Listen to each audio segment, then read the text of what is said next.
Sorry to keep you waiting. Ah, you're back! Huh? And you've got the Traveler and Paimon with you too! What a pleasant surprise. I assume you'll be joining us for the game then? Linny, Farina! Paimon didn't know you were playing too! Are you I'm more of a casual member if anything. I haven't taken part in many formal club activities. Lynette Fremine and I play something similar at the Hotel Bouffe Tété sometimes, but I'm usually the GM. Still, I'm sure it'll be fun being a player for the first time. I'm looking forward to it. Well, I'm not a member of the club at all.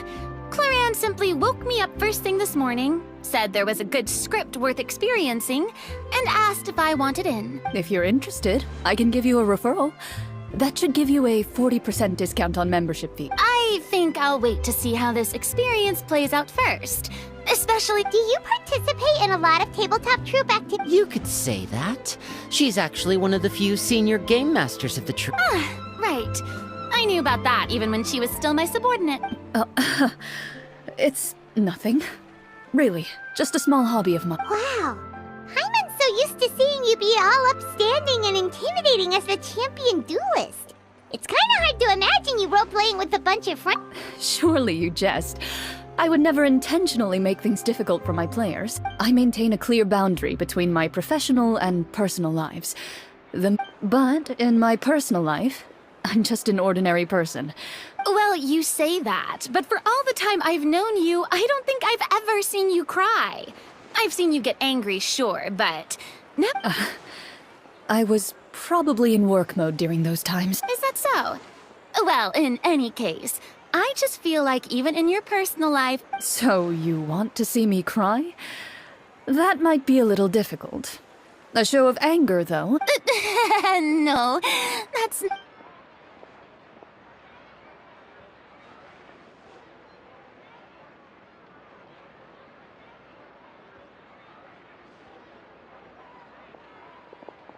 Ah, I'm back! Here, allow me to introduce you to the script manager, Mr. Florian. Pleasure to meet you all. Hello? Wait, are you a champion duelist too? Oh, no. This is just the costume provided by the club. I occasionally play a few of the roles in my scripts. That sounds like a lot of work. It's nothing. It's the least we can do to give the players a more immersive experience. Anyway, allow me to give you a brief introduction of the script. This script was adapted from the real history of the Marechaussee Hunters. Paimon's not super familiar with the history of the Marechaussee. Oh, no problem at all. I can give you a brief rundown. So, basically, Marechaussee Hunters were people who dedicated themselves to hunting monsters and protecting the city by using a special swordsmanship technique passed down over generations.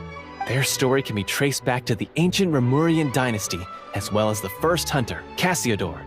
But I'll leave the finer details for you to seek out and discover later. Mm-hmm. And I'll provide additional commentary as the story progresses. In that case, brave hunters, are you ready to set out on an unknown adventure? Whoa, just one sentence and it's like we're in the story already! Aha, I see many a determined gaze before me. Very well, head over to this location and begin your heroic journey. So, as we follow the story, it leads us to specific scenes? Ooh, sounds pretty innovative. It's the exact location of the scene, as well as the formal permission to use the venue. Please check all your belongings, everyone, and make sure you haven't forgotten anything. Once you're ready, Sounds good. Hunters?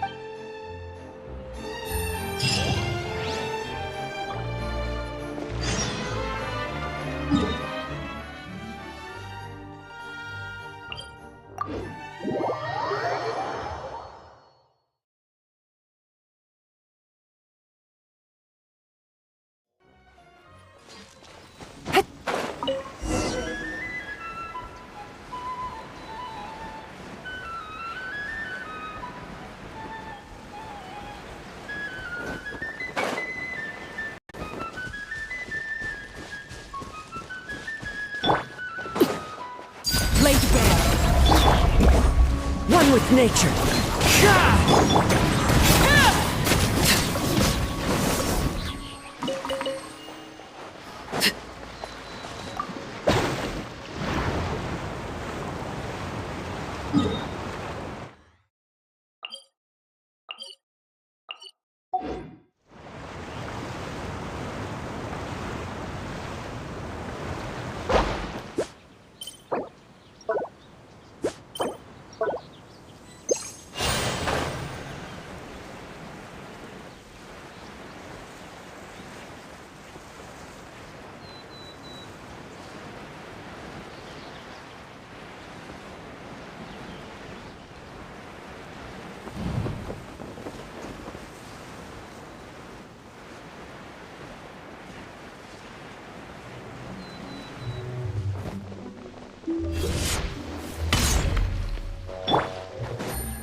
really have thought of everything. Even the Fatometer is here and ready to go for us. The Fatometer. It's a card that's used to determine action success or failure. We'll need to use it when we try to use certain skills. And what about all the dessert and tea? That's what the message said. Oh, really? That's so nice.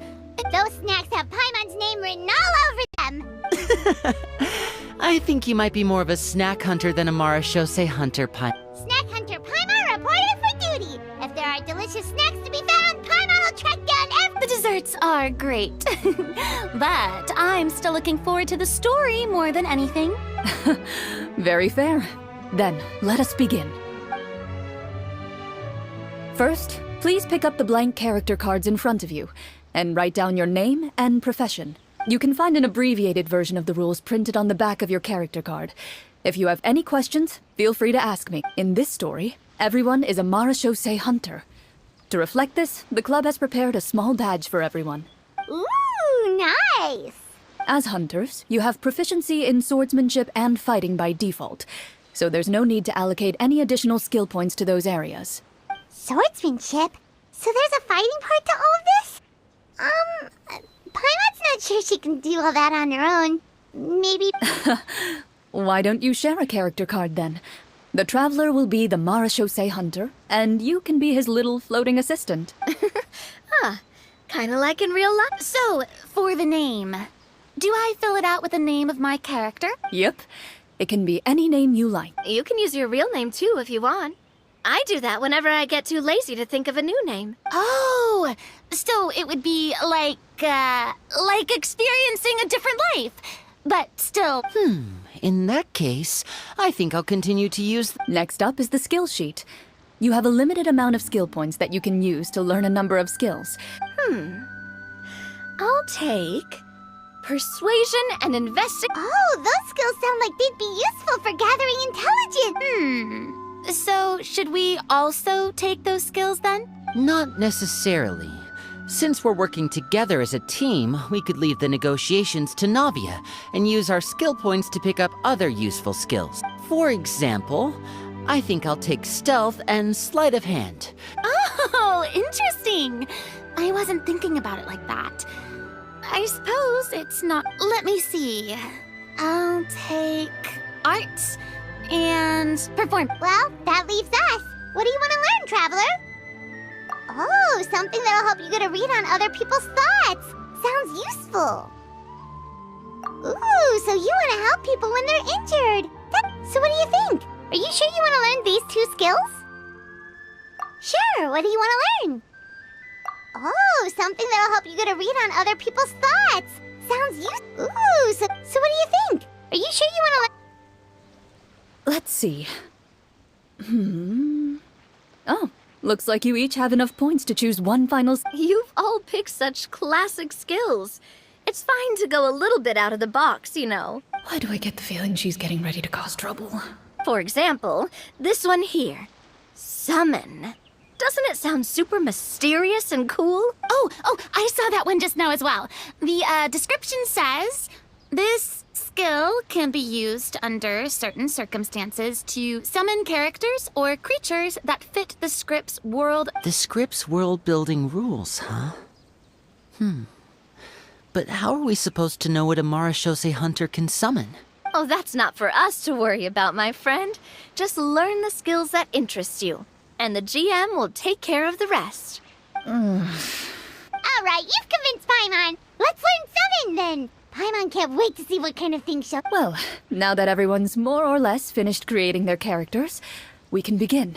Since 2 of our players are doing this for the first time, though, let me ask, would you like to play on easy mode or off? What's the difference between... Well, in role-playing games, the story sometimes changes based on the decisions of the players and the results of the Fatum. For example, if you fail a check, that means you cannot use the target skill in that scenario. A critical failure may even result in further negative consequences. If you choose to play in authentic mode, every time you elect to use a skill, you'll need to use the Fatometer to see whether you succeed or fail, and face any consequences that may follow. If you choose easy mode instead, every check will be successful by default, and you won't have to worry about luck playing a factor.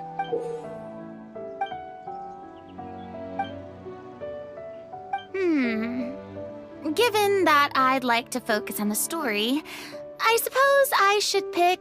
Huh? Oh, come on. Don't worry about that. RNG is the lifeblood of never knowing what you might have to overcome. I'd rather be mentally prepared for what might happen. All right, then I'll mark down Farina for easy mode. All her checks will be successful by default. As usual, Navia and Linny will play on... What about you, dear partner? How would you like to play? Are you sure? Trust me. Honestly, I don't think Clorand would make things too difficult for us, no matter what the Fatometer says. No promises. That wasn't super reassuring. Well, anyway, enough talk. Let's get started. I want to experience the story today. Speaking of the story, why is the beginning scene on a beach? Well, that's because...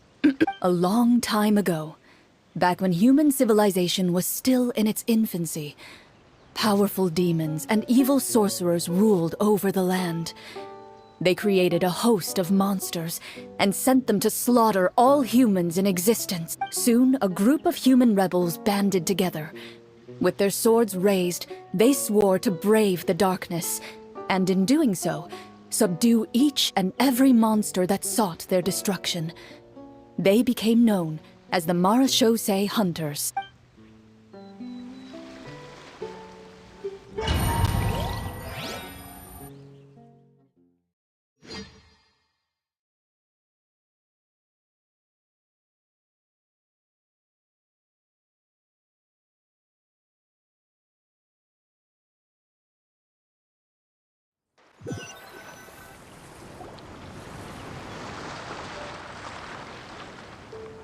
Sometime later, as a member of the Marachose Hunters, you receive a commission. Following the address provided on the message, you take a boat and arrive at this strange city. As you inhale, you can taste the slightly salty air of the docks as you begin to survey your surroundings.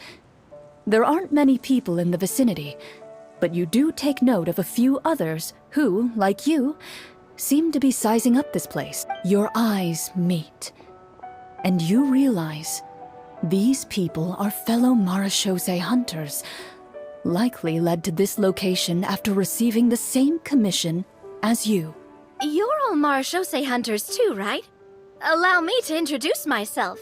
The name's Navia, monster hunter by trade and helpful neighborhood businesswoman on the side. What say you to traveling together? We can help each other out on the road. Okay, count me in. My name is Linny. I've been wandering since I was little and picked up a few less than legal tricks along the way. I was adopted by a Marachose hunter and later chose to follow in his footsteps. Is this where you introduce your... My name is Farina, and, I grew up in a noble family. I always had a strong interest in performance and the arts. Even though I'm a Marachose hunter, what I Hey, that's really cool. You can do it, Farina. That's exactly how it's done. Paimon is Paimon, a good friend and companion to this Marachose hunter right here. I've been studying medicine ever since I was a child. I want to do my part to eradicate these monsters and use what I've learned to heal others. Oh, welcome, welcome. When we face the monsters, I'll make sure to charge in front to give everyone some cover. You can take care of the healing at the back. You open your envelopes at the same time. The message reads, "To the honorable and trustworthy Marachose Hunters, our kingdom is currently facing a grave crisis. The lands outside the capital have been overtaken by monsters, and our people are being led astray by forces of wickedness. We beseech you, please help us resolve this crisis and return peace and stability to our home." The layout of this city looks super familiar. It kinda reminds Paimon of Mondstadt. The scriptwriter must have used a real-world city as a reference when coming up with the map. As experienced hunters, The layout of the city reminds you of places once traveled. You recall the sight of tree-lined streets and the gentle tranquility of days gone by. Yet, as you regard the city in front of you, it appears to be little more than an empty shell. Its hollow gates are open to you, beckoning you to come forth and bring salvation back to the town. I carefully read every line of the letter and turn my attention to the signatures at the bottom. Who issued this commission to us? You see a long string of unfamiliar names. It would seem that many of the residents of the city issued this commission together. They sensed that things were not right within the kingdom and sent a distress signal to the outside world. In that case, why don't we take a walk around the city and see if we can learn anything from the local residents? Oh, good idea. We might be able to get some leads on the monsters and bad guys we're after. You look up and see a tavern nearby. It appears to be open for the day. Why don't we go check out that tavern? If the novels I've read are anything to go by, taverns are usually full of information.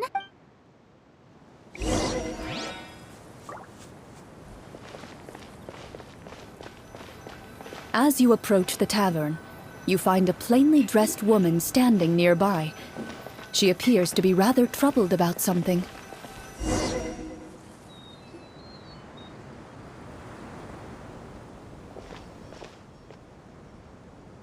Greetings, friend. Lovely weather we're having today, don't you think? Oh, hello. I suppose you're right. The weather today is quite lovely. If only those monsters out there would stop causing trouble. It seems like every character included in the script has a certain amount of useful information to offer. If we keep asking questions, we might be able to get some good leads. Oh, come now, don't be sad. Life is all about optimism. Oh, that reminds me. What did you have for breakfast this morning? I don't think that's the kind of question we're supposed to ask. Nothing turns a frown upside down like good food. How about some macarons? I could make you some. You didn't even take cooking as one of your skill proficiencies. That's not necessary, miss. Excuse me for saying this, but you don't really look like a chef. Besides, I'm not really a fan of sweets. So you're someone who barely smiles and doesn't like sweets. You're really starting to remind me of this one friend of mine. Hey! Did she just... me? Clorian must have broke character for a second. This isn't getting us anywhere. Traveler, maybe you can think of something.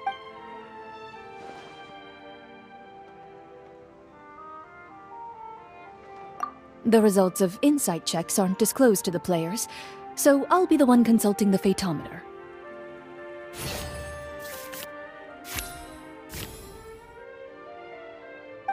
You recall all the lessons you've learned in your time and begin to carefully observe the... You notice that when she's quiet, she has an empty look in her eyes, as if her thoughts have drifted to a place far, far away. And when she speaks, she often subconsciously reaches out to touch the ring on her left hand. So you noticed. That's a little embarrassing. A horde of monsters suddenly appeared near the capital recently, so all the guards were dispatched to fight them. Do you remember when those monsters appeared? I'm not completely sure. All I know is that my husband was dispatched to fight them 3 days ago. Do you know where he was sent? It all happened so fast.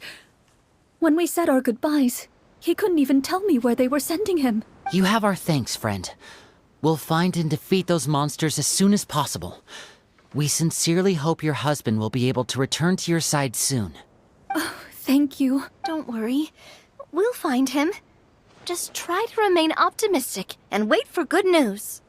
We don't always get to choose what happens to us. But I'll do my best. You bid farewell to the woman and continue your journey further into the city.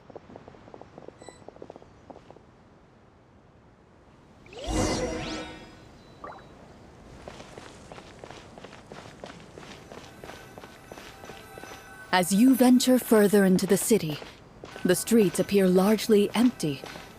An elderly woman walks past. You see her shake her head as she puts away her wrinkled wallet. A nearby merchant folds his arms and gives you a disdainful look. You get the impression that he's someone who has long gotten used to the sight before him.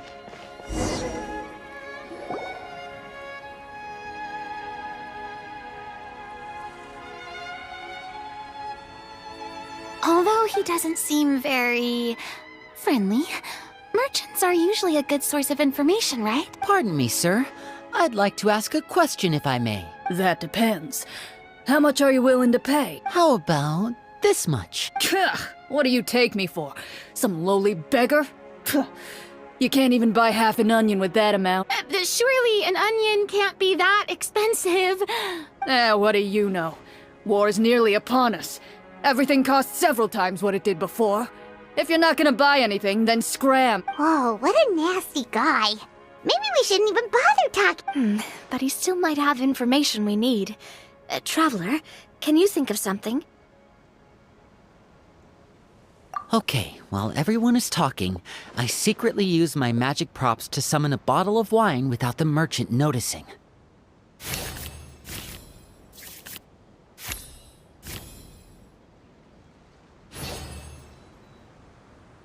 We meant no offense, sir.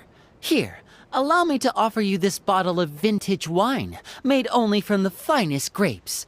I'll just leave it here. Please. I should mention that this wine is the perfect accompaniment to a meal. I'd suggest enjoying it with dinner. All right. Go on and ask. What do you want to know? Do you have any information on the monsters or the crisis that has overtaken the kingdom? Crisis? If you ask me, there's a crisis everywhere you look. Those monsters are camped outside the city, and they've been destroying all our trade routes. We have limited reserves within the city, so if this continues, we're all gonna be in big trouble. Wait, you're saying no one has put a plan in place to distribute supplies or maintain order? We could all starve and those nobles in the palace wouldn't even break a sweat. Who knows? Maybe they've been in cahoots with the monsters all along. That is concerning. Thank you, sir. We won't take up any more of your time now.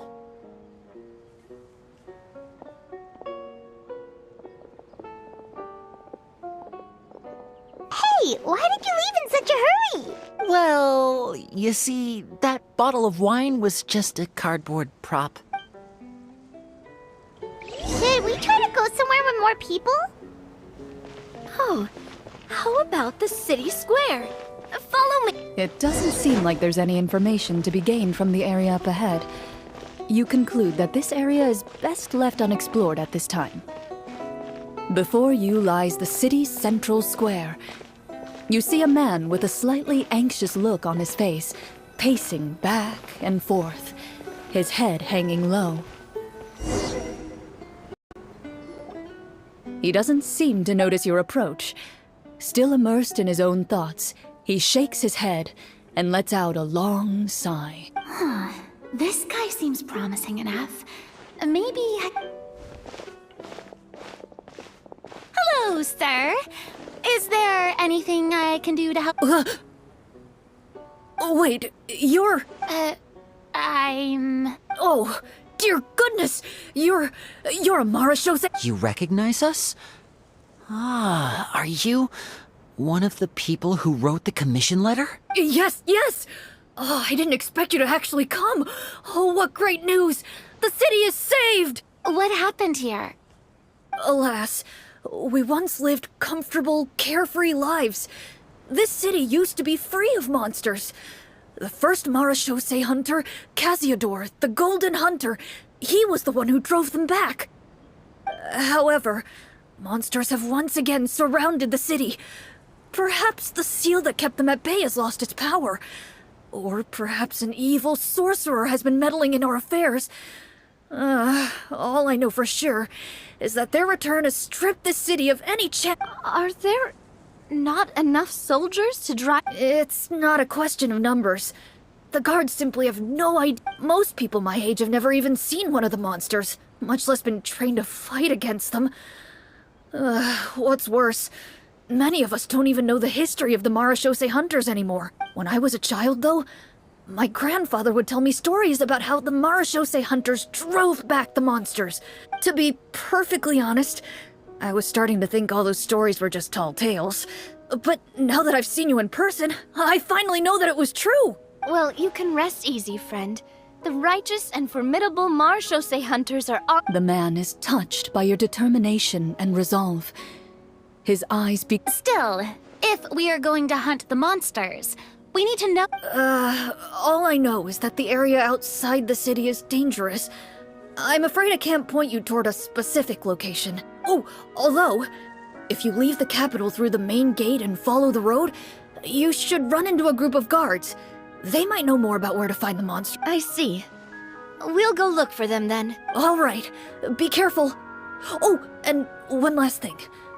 The monsters outside the city are just part of the problem. There are evil sorcerers inside They're actively working with the monsters, and have corrupted the court ministers with malicious magic. Even one of our kindest ministers has turned into a boorish and unreasonable figure. Talk about being stuck between a rock and a hard... I feel bad for him. Maybe we should try to cheer him up? Huh? Like, now? Is this really the right time? I appreciate your kindness, but for now, it's more important to focus on the crisis at hand. Brave hunters, I leave...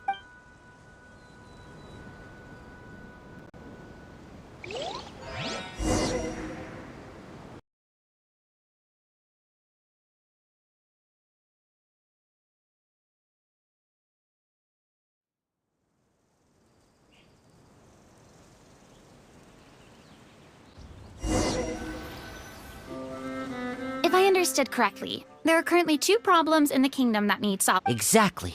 We need to defeat the monsters outside the city and take down the evil sorcerer stirring up trouble from within. But which problem should we tackle first? Well, this seems like a good moment for a break. Take some time and discuss what you want to do. Let me know when you've made your decision. I really didn't expect the people in the city to keep us at arm's length like that. I totally thought the hunters would be treated like heroes. Well, Clarence said the script took cues from the real history of Fontaine, right? Maybe the real-life Marashose hunters were also treated like that. I wouldn't say it's a perfect representation of history, but there are definitely some similarities. Would you like to hear more about it? Sure. As long as it doesn't spoil anything in the script. You brought up bits and pieces of the hunter's history before, but it was all in passing. Paimon wants to know too! The hunters were super powerful, right? Were they all from a special line of supernatural beings or something? Kind of like the yokai in Inazuma? No. All Marashose hunters were ordinary mortal fighters. The only thing that set them apart were the special sword techniques passed down over the centuries. Huh? So you mean anyone could become a— In theory, yes. All you would need to do is survive the rigorous training and master the swordsmanship techniques required to fight the monsters. Still, most people dropped out at the early stages, and others called it quits the minute they saw a monster in person. To become a hunter, you must be strong in both body and mind. What kind of monsters did the hunters fight exactly? Oh, and the evil sorcerer, the script— The land of Fontaine once played host to an ancient dynasty known as Remuria. After that dynasty fell, monsters began to appear, intent on obstructing humans from establishing a new social order. One of the ancient sorcerers of Remuria used his power to assemble a formidable army of golems. He sought to use that force to establish himself as king. Now wait a second. Don't tell me that guy was the inspiration for the evil sorcerer in the script. We still haven't found any in-game information on him yet. So, why don't you talk about someone else for now? Well, I wasn't planning on going into anything you might be able to find out in the game. But if you want me to talk about something else, then... How about Casiodor, the Golden Hunter? Or Egeria, the ex-Hydro Archon? Wait, but those people are all from a super long time ago. Where did you learn all this, From my master. Huh. By master, you mean Miss Petronia? Someone you know? Absolutely. Miss Petronia and my father were good friends. Back in the day, she would often bring Clorand over to play, but... Let's not get off topic. Anyway, back to what I was saying. Responding to Egeria's call, a number of warriors followed Cassiodor into battle against the monsters. This group of warriors, under Cassiodor's leadership, became known as the Marechaussee Hunters. Yet, as Fontaine entered an era of peace, their work gradually became obsolete. The Marechaussee Phantom, originally an association made up of hunters. Ah, I see. That explains why most of the people in the script have forgotten the hunters or think of them as nothing more than a legend. Is that really a bad thing, though? It can get tough always being the one shouldering everyone's expectations. Depends on who you ask, I suppose. If the name of the organization no longer commands respect, investigative work is bound to suffer. Speaking of investigations, which problem should we tackle first? I vote monsters. That's the main duty of the hunters, right? We can come back to the sorcerer later. Well said, Miss Farina. Plus, if the sorcerers really are the masterminds behind this whole thing, defeating the monsters could give us some clues on their intentions. What about you, partner? What do you think? It's decided then. All right. After some discussion, you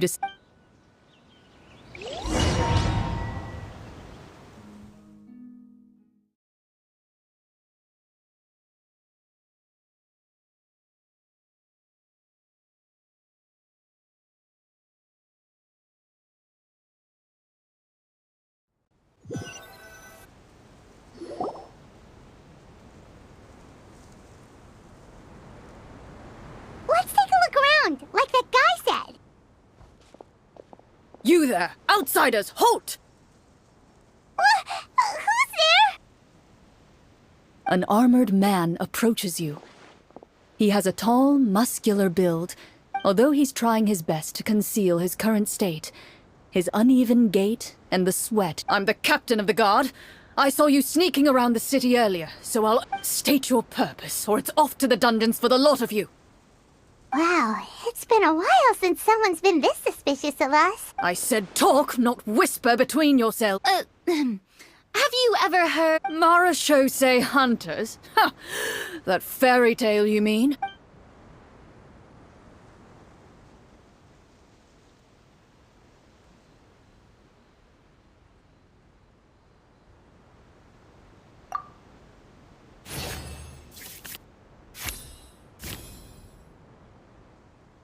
While everyone is talking, you begin to carefully observe the captain's mannerisms. Every so often, you see him glance toward a particular direction, with a pained expression on his face, as if an invisible thread is tying him to an unknown... As you follow his gaze, you vaguely recall that the location he seems fixated on is known for its difficult terrain. Any battle that breaks out in a place like that... Is that where the monsters are? Outside the forest in the area with the difficult terrain? The captain is taken aback by your sudden question. Still, his shock only lends credence to your theory. You're looking to fight the monsters? Well, we're Marechaussee Hunters after all. You could say that's basically our job. He shakes his head and continues to regard you with skepticism. In the end, he decides to those monsters aren't easy to deal with.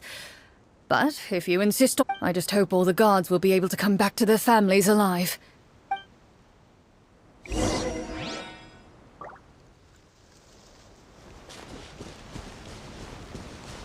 Based on what the captain said, the monster should be right up ahead. Let's go. Hopefully we're not too late. As you approach the battlefield, you see numerous people lying by the side of the road. They appear to be dressed like guards. Their faces are filled with desperation and terror. Some are screaming and cursing in vain, as if still trying to banish the monstrosities they saw from their minds.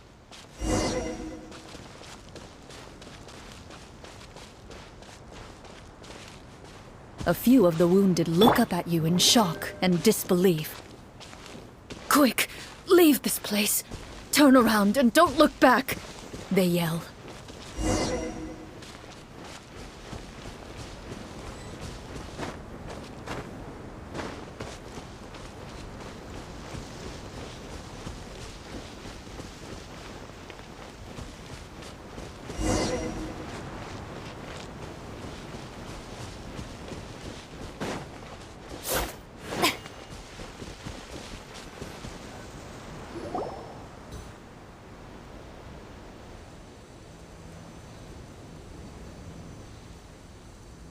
This is the place he mentioned, right? You see broken iron swords scattered all around you, and downed trees riddled with terrifying claw marks. All the signs point to one thing. A truly devastating battle just took place here. Be on your guard, everyone. The monsters might still be around. Before you can finish your sentence, you hear rustling sounds from the surrounding bushes. The monsters have emerged. They close in on you without fear. You get the impression that, in their bloodthirsty... A little help here! This thing wants to eat my... Your battle round begins. Let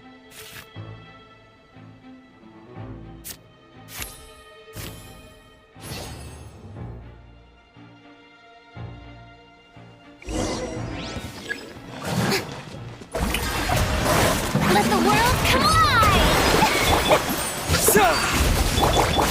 Attack! Watch out! The next battle round begins now.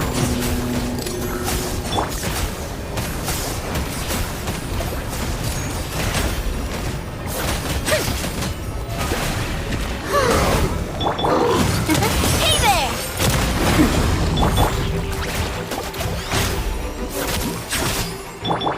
Now disappear!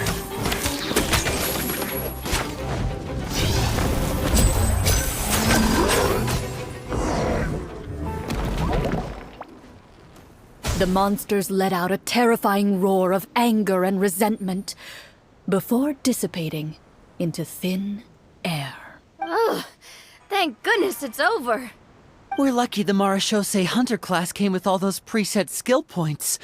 Otherwise, we would have been in some real trouble. I never knew the Fatometer even determines the amount of damage you inflict. If you get unlucky, isn't it just game over right then and there? That's part of the fun. The uncertainty of fate is what gives these games their appeal. Just as you begin to celebrate your victory, a suspicious lump on the ground catches your attention. A suspicious lump. Wait, could it be... I walk up to it, crouch down, and begin to carefully examine it. I've still got my right glove on, so it should be fine for me to touch it, right? As you investigate the mound, you discover that the exposed portion appears to be made of wood. It was previously, with the monsters gone, the small protrusion now awaits your Whoa, it's a treasure chest!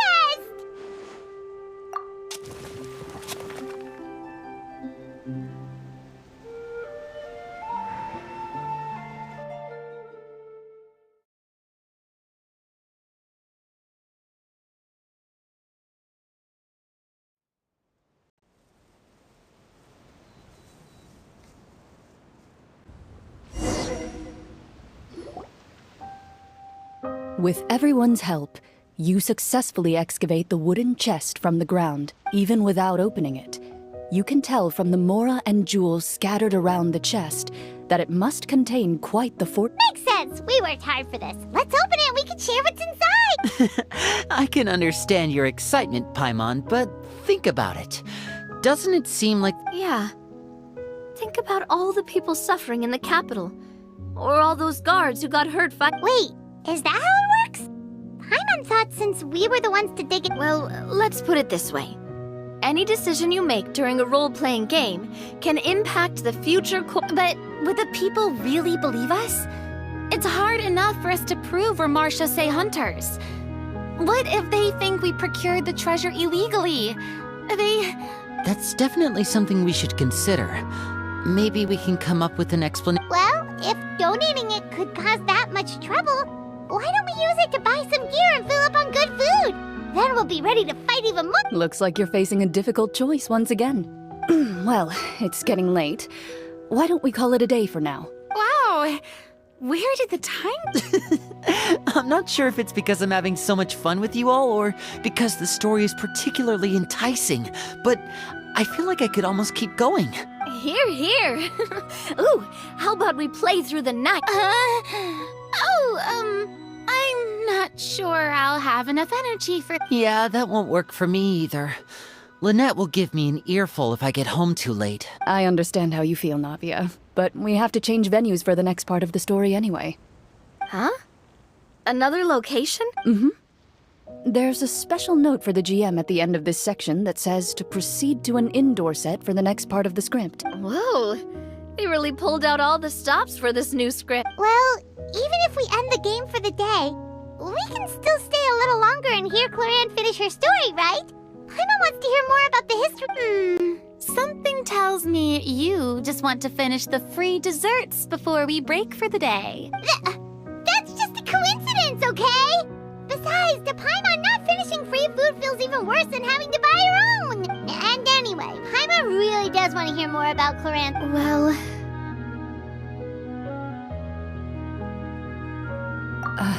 It's nothing. I appreciate the concern, but it's all in the past.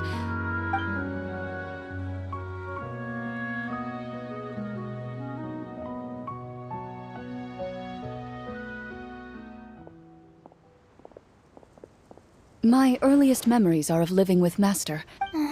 What a heavy beginning for a... Master was a fascinating individual. If inexperienced in the ways of raising children, my first ever toy was a short sword. Although I suppose it wasn't so much a toy as something Master removed from her waist and handed to a noisy child in need of distraction. Oh, wait, so she handed an actual sword to a child? Of course I did. I cut my palm and bled quite a lot. But Master was not concerned. She just stood there and casually lectured me about it. See, that's what you get for not holding the sword properly, she told me. She then crouched down next to me and said, "Give me your hand. I'll teach you to bandage this wound. After that, it's time to learn how to truly hold a blade." Excuse me for asking this, Clorand, but how old were you exactly? Probably around, 3, give or take. 3? Isn't that when most kids are still struggling to... As I said, Master was rather inexperienced in the ways of raising children. She believed trial and error was the best way to teach a child what they're capable. I'm not so sure this is a question of experience. I didn't see anything wrong with her ways at the time. And anyway, children don't get to choose how they're raised. Oh, she did bring me back a pet from Liyue once. It was a Geovishap hatchling. A Geovishap hatchling? For a pet?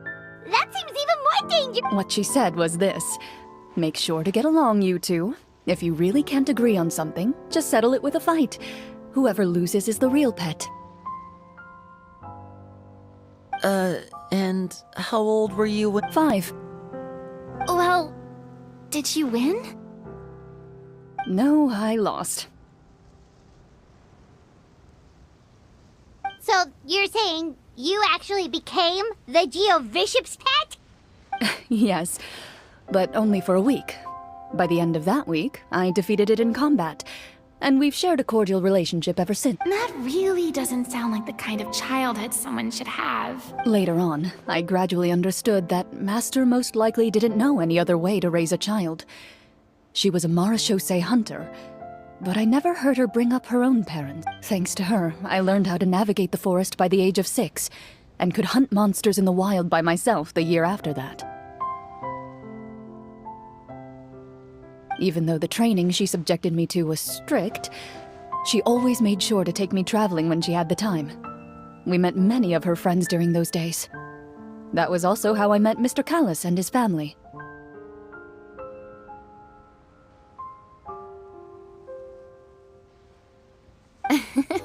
I still remember the first time we met. You were too scared to join our picnic and hid behind Ms. Petronia the whole time.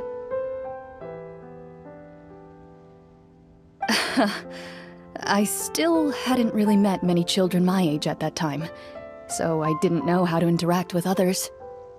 After that, though, you started coming over a lot. You love challenging people to shooting competitions, remember? I don't think many members of the Spina ever beat you in one of those. I had a lot of fun during those days.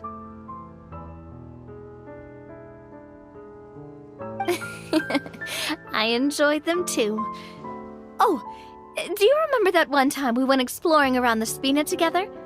We tried to pretend like we never heard anything, but you nearly let it slip that one time. Protector of justice. Oh, wait, you mean that vigilante hero? Yep, that would be her. She often would put on a black cloak and go out at night.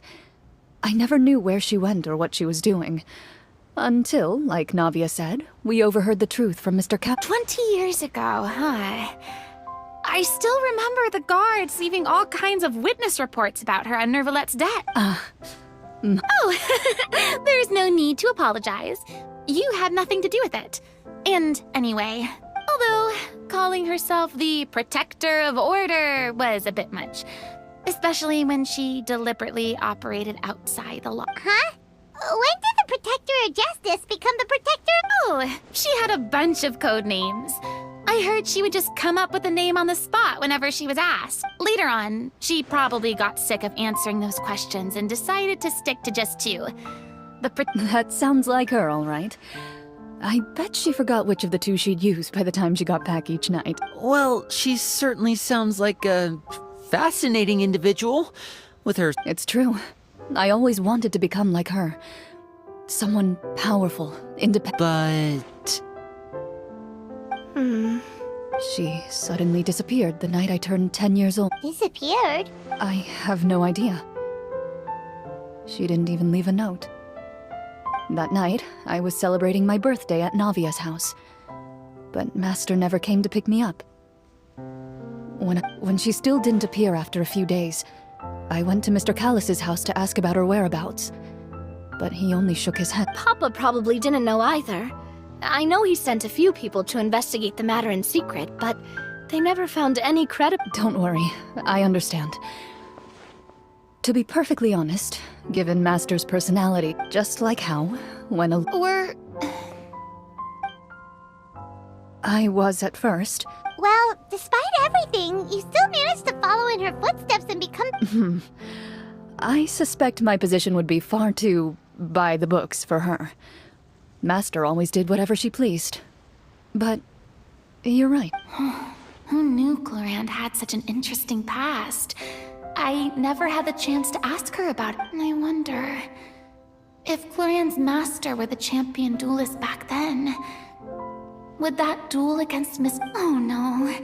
Judging by the atmosphere, Clorand and Navia are probably thinking something similar. Well, anyway... I had a great time today, Miss Clorand. Thank you. Anytime. The script was good, but I've got to say... Hey, you should tell us more about that fight against the Geo-Bishop sometime. Maybe your master was on... What does she mean, on to something? I certainly don't know any 5-year-olds who want to fight a bishop in their spare time. Guess I'll head back as well. I need to save my energy if I want to continue enjoying the story tomorrow. You're that excited to hear about my fight with the bishop? I was talking about the script.